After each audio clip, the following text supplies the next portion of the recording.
All right, we're getting ready to do our first um, broadcast about painters moving forward.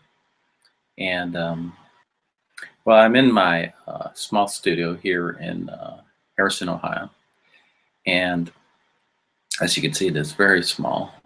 One of the reasons why I needed a larger space and have this new studio, which I'm calling the Creative Underground. I'm hoping to provide a lot of different information for artists. Just wanting to get a little different perspective than is offered out there. So our group is going to start working together on deciding on different cutting edge painters, starting with landscape or plein air painters that will be able to push the envelope, give us something new to look at. We mentioned that there's too many of the Me Too plein air painters, just frustrating, as you can see from my body expression, doing the same thing that painters have done for decades, and not really thinking that there's anything more. Maybe they can't imagine that there's something more. So we're trying to stretch the envelope, help people see that there's more to plein air painting than just reproducing what other people did. I think painting is about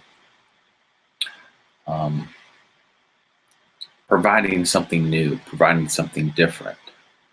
And if you're just doing what other people have done, then you're not bringing anything new to the table.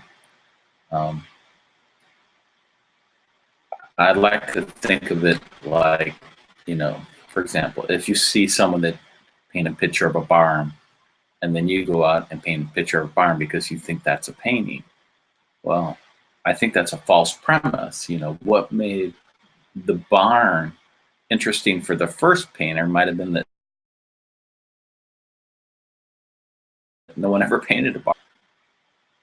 So he thought, for whatever memories and thoughts and feelings, emotions he had about that barn, he created a composition that was very unique. And when other people saw his painting, they were very motivated by it. And that's so cool. I just love his thinking. I see the painter behind the painting. And to me, that's very intriguing. Then what happens is other people see that painting and they go, oh, if I want to paint, I paint a painting that looks like that painting. And if I paint a painting that looks like that painting, I'm a painter. And I really don't think that is what a painter is. I do understand that imitation is the most sincere form of flattery. And in the learning stage of the developing painter, creating creative paintings and recreating paintings that other people have done is a great way to learn. And I'm not saying you can't do that, because that's, again, a very important growth step for the painter. But when you're starting to get out there and saying, this is me, I'm an individual, I want to share myself, maybe you even want to sell paintings,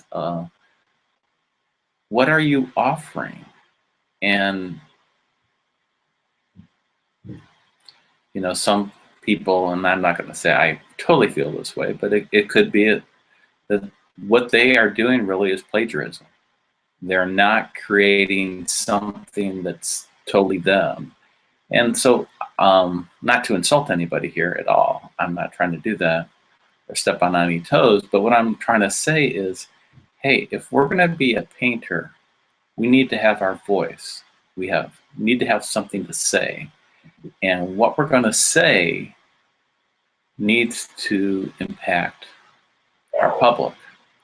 Our public is out there, and they need to hear from the painter. And hopefully the painter has something new to say. If you're just a Me Too plein air or landscape painter, I don't think you have a unique voice. You're just the voice of that guy that wrote that book like 100 or a couple of hundred years ago. We need the new authors of plein air painting uh, to show, and that's what I'm hoping to do here. So um, the Creative Underground is putting the panel together. I guess it's going to be about a panel of 5 painters, and we're going to come together and decide not one person's opinion, but as a group on things that we think are pushing the box. And I'm just really thrilled to be allowed to work with these painters, because even in just very short conversations, I've seen that there's so much diversity out there for us that we should be getting really excited about this. The diversity of expressions and thoughts and ideas. And these can come from very young painters or very mature and experienced painters. There's a lot of thought process that goes on about when creativity hits. And I've done some reading on it. Some people, it is early in their career, sometimes middle, sometimes late. So we can't judge really anybody, and I don't want to judge anybody here. But what I want us to focus on is, how do we move forward in painting? How do we create something new? How do we have an individual voice? And I'm hoping that our group is able to show you that. So in coming segments, we'll be talking a lot further about this, and I appreciate any email comments you may have. All right, I'm going to cut off the air here. You take care. Thank you.